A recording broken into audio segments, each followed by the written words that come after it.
This is a book I wrote, sort of. In 2009, I wrote a comedy sketch a day for a year.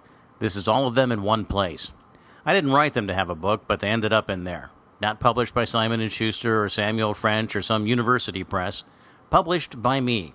And I hope that by the time I am done here, you are disgusted by it. Assuming you aren't already. November is National Novel Writing Month, also known as NaNoWriMo.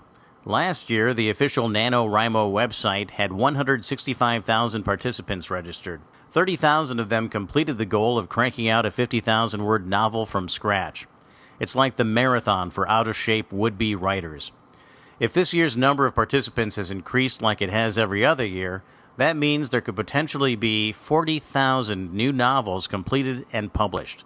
Not from any big publishing house, not placed in some fancy display at Borders. 40,000 new novels unleashed into the wild, available online as downloadable ebooks. We live in an age where anyone with a blog can be considered a published author. Anyone with a webcam can be a filmmaker or porn star or both. We live in an age where anyone can create a piece of work and put it on the internet for potential millions to see and then write about it on their own blogs. And most of what's being generated out there is just crap. Millions of people upload YouTube videos every day. Millions of bloggers post content every day, mostly recounts of vacations and videos of cats. I am guilty of both. The number of podcasts available for free just through iTunes is staggering. Musicians are using their laptops for recording studios and posting their work online. Although in the music industry, it's not called self-publishing, it's called self-releasing, which sounds more appropriate and makes me giggle. In theater, it's not unusual for a show to cancel if the number of people in the cast outnumbers the people in the audience. As a society, we're getting close to having to cancel our show. There are more artists than audience. People complain about not being able to draw an audience to their show. That's because the audience is busy elsewhere doing their own shows. In Chicago, you can see improv 7 nights a week in a few different locations. Is there that much of a demand for it? No. No one is clamoring to see Uncle Billy's Fun Sack do a montage at 11 p.m. on a Sunday in the back of a dive bar. There are that many shows because there are that many people wanting and willing to do that show. Self-produced. The theater world's version of self-published. The problem with so much content being created and published is that there's no filter. There's no one sitting behind a desk going, "Ew, no, not that one." For many of us, that's good news. A lot of good, interesting artists get a chance to be seen or heard. But when the floodgates are open, a lot of flotsam gets a chance too. On October 28, 2010, Amazon allowed Philip R. Greaves II, or in today's vernacular, Philip R. Greaves .2, to upload a new ebook. An experienced, published author, he already has 2 other ebooks. His latest non-seller, a self-help book, The Pedophile's Guide to Love and Pleasure, A Child Lover's Code of Conduct. It offers advice to pedophiles afraid of becoming the center of retaliation and includes first-person descriptions of such encounters purportedly written from a child's point of view. Yuck. The other books on Amazon that Greaves wrote have nothing to do with sexual molestation. One is called A Government of Service to All, a description of the political realities that influence us all. And there's my all-time favorite, The Grand Delusion, and What's God Got to Do with It, described as an examination of man and his many notions of God with an aim toward disproving the existence of any universal intelligence of omnipotent creator. That's right, he misspelled intelligence. The only thing being molested in these books is spelling, or as Greaves would write, spelling. Self-publishing is not only an assault on our morals and principles, it's an assault on the English language. Greaves' Perv Manifesto triggered outrage on Twitter, our newest form of quick self-published shouts at the world. A chorus of comment leavers on the book's Amazon page called for them to pull the book, which they did do, 3 weeks after it was made available. Not because of any principles, because of the bad press they were getting and the threat of a boycott.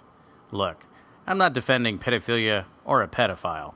I'm all for whatever floats your boat as long as it does no harm to anyone, and if another boat's involved, it's there because it wants to be there, is of legal boating age, and you're not a Somali pirate.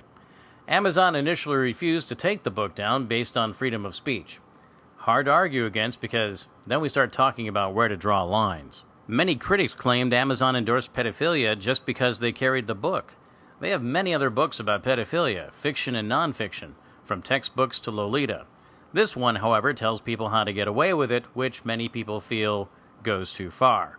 Easy to understand, but based on that logic, there's more stuff for Amazon to take down. They also carry the Dexter books, and I'm pretty sure they don't endorse serial killing. Now, you might make the case that one is nonfiction and offers actual advice on how to get away with breaking the law, except Dexter does exactly that too. It's a code of conduct for serial killers who don't want to get caught. They also carry other books that are literally instruction manuals on how to commit crimes. The Anarchist Cookbook, the Marijuana Grower's Handbook, and Decision Points by George W. Bush. A very frightening book on Amazon that I found is Improvised Munitions Black Book Volume 1. Volume 1. There's more to come. It gets rave customer reviews, mostly folks from Northern Ireland. If you want a good book about explosives, rockets, chemical mixtures, how to build devices, and how to acquire ingredients, this book is for you. That's a direct quote. No protests in the comments section from anyone.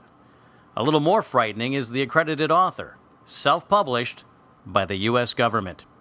On the Amazon webpage, there's a section of customers who bought this also bought, which leads you to Uncle Sam's other book, the U.S. Marine Corps' Sniper Training Manual, just in case that do-it-yourself bomb didn't go off.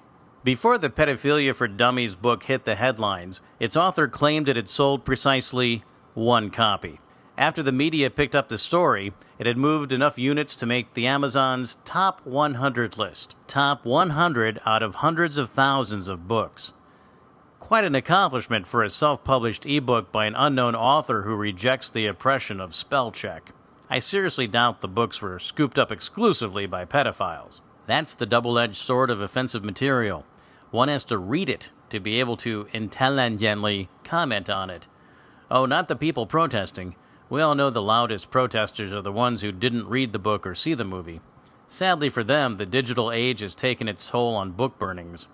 You used to be able to gather a bunch of copies up and set them on fire to demonstrate your disgust. Can't throw a bunch of ebooks in a pile and hit delete. Self-publishing is intoxicating. After I wrote a comedy sketch a day for a year, they were all produced. We had 26 directors putting up 26 shows with 176 actors over 11 nights. I wanted to give the directors something special to say thank you for their hard work. I went to lulu.com, a self-publishing site, although Lulu calls it open publishing. I guess because it's complicated, publishing didn't sound very inviting. There, I uploaded the scenes into this book. With a click of a mouse, I became a published author. You can find the book online, even at Amazon. When I brought hard copies in to give to the directors, other people asked me about buying one for themselves. Dollar signs shot off in my head like green and gold fireworks. I dreamt of being able to retire and just lie in a bed of royalties from book sales. That, of course, hasn't happened. Instead of a bed, maybe a nice throw pillow of royalties. Not a big audience of readers for a telephone book-sized tome of scripted sketch comedy by some guy. I'm fine with that. It was meant as a souvenir of the event, nothing more. But it would be nice to hit the Amazon Top 100 at least once, even for a moment. I mean, if a pedophile, who spells perversity with 2 C's, can do it, I just need to convince everyone there's a reason to protest this thing. Hey, this book, it's vile and offensive. Let me read some of the scene titles to you. Unicorns. Let's fuck them without permission. Give the elderly AIDS. Anything can be a urinal, especially on a train or at a buffet. Lynchings aren't fun. Not without bungee cords. Cancer is God's way of saying die already. Riled up yet? It's available online and in book form. A really big, easy-to-burn book. You can build a bonfire that will last for days. Greaves Point 2, my fellow published author, was interviewed by The Smoking Gun and insisted his book doesn't advocate for adults to harm children. The best advice I can give a pedophile, he says, is accept that masturbation is your best friend. Which brings me back to the topic of self-publication.